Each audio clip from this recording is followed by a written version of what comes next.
هاتي بطاطسيتين متوسطين وابداي قشريهم واغسليهم وهاتيهم ونبدا نقطعهم بالطريقه ديت. هنقطع كل بطاطسايه على نصين، والنص هنقطعه لصوابع عريضه بالشكل دوت. بعد كده هنمسك صبع صبع كده ونقطعه لمكعبات صغيره بنفس الشكل دوت. ما تقطعيش كبيره عن كده، انا مش عايزاها تبقى كبيره او في الاكله ديت وهي صغيره بيبقى تقطيعتها تبقى ظريفه اكتر يعني واحنا بناكل. قطعت البطاطس بتاعتي بنفس الطريقه كده، هاخد بقى كل البطاطس ديت وابدا احمرها في زيت على النار. لو عندك اير فراير يبقى حلو جدا، حمريها بالطريقه العاديه اللي انت بتحمري بيها.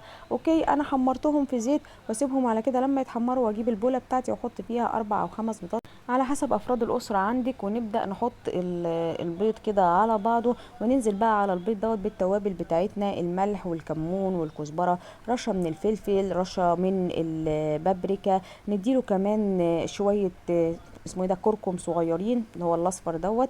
شويه كركم صغيرين بيعلوا معانا الطعم والقيمه الغذائيه وبيدوا لون كمان فاتح للاكله بتاعتنا، هنشوفه في الاخر حلو قوي.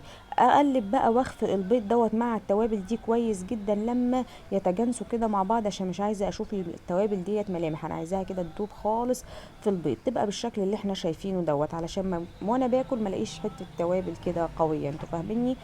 بس كده قلبت كل التوابل مع البيض. اجيب بقى بعد كده الخضار اللي انا مجهزاه، فلفل اخضر، فلفل احمر، فلفل اصفر، طماطم مقطعها مكعبات، واقلبها مع البيض ده كويس جدا.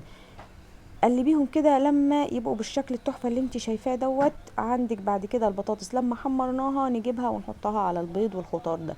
احنا كده حاطين قيمه عاليه جدا، بروتين وخضار. البيض طبعا بروتين، وادي خضروات بكل الوانها، فحاجه كده بجد يعني. انتوا ممكن تستهينوا بالاكله تقولوا ان هو البيض مش رخيص يعني، بس ان هي ما فيهاش فوائد، لا هي قيمتها الغذائيه عاليه، لان انا بحط الوان كتير اهيت، وبيض طبعا بروتين فيه صرف، فحاجه حلوه جدا. بدي بقى تطعيمه حلوه كده بشويه زيتون اخضر او اسود مش هتفرق، معلقتين من اللبن، واكسر اللون الجميل دوت بحاجه برضو تعلي معايا القيمه الغذائيه، عودين بقدونس على عودين شبت مقطعهم صغير واقلبهم فيهم، ادوني لون حلو جدا. صينيه بقى مدهونه سمنه او زبده، وادلق فيها الخليط الجميل دوت، واساوي وشه كده علشان يبقى كله متساوي مع بعضه وياخد تسويه واحده. انا طبعا من اول لما بدات ولعت الفرن بتاعتي على درجه حراره 180 ومجهزاها. اجيب بقى رشه من الموتزاريلا، شيدر، رومي، بس يعني ايه، لو حطيتي رومي خلي بالك من الملح اللي بتحطيه علشان الرومي بيبقى مالح، واحطها على الوش تديني بقى الشكل الفظيع دوت.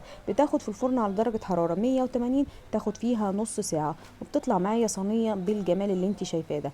على راي بناتي، بروتين وخضار، اسهل اكله وقيمتها الغذائيه عاليه جدا. تعمليها بقى وانتي مستعجله، وانتي مش عارفه تعملي اكل ايه ومحتاره، فانتي لميتي كل الفوائد بتاعه الخضار طبعا والبروتين وحطيتيهم مع بعض في صينيه واحده، مش هتاخد منك وقت ولا مجهود، وسريعه وكميتها كبيره ما شاء الله. الصينيه ديت عايزه اقولك بتكفي 5 افراد.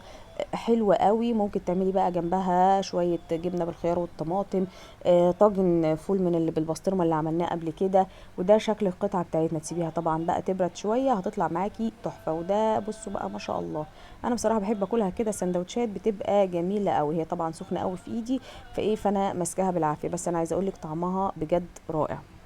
وطبعا لو عامله دايت مش عايزه اقولك بقى، دي حلوه جدا تعمليها وانتي عامله الدايت وتاكلي منها حاجه كده تحفه. بس طبعا البطاطس ما تحمريهاش في زيت، البطاطس تحمريها في اير فراير او تحت الشوايه تديها لون، وتبقى انت كده عملتي وجبه دايت جامده جدا. ولو وصلتي لحد هنا ما تنسيش تصلي على النبي في كومنت، وما تستخسريش فيا لايك ومتابعه، واستني مني الفيديو الجاي عشان فيه اكيد حاجات تانية احلى من ديت اكتر واكتر. لكم سلام.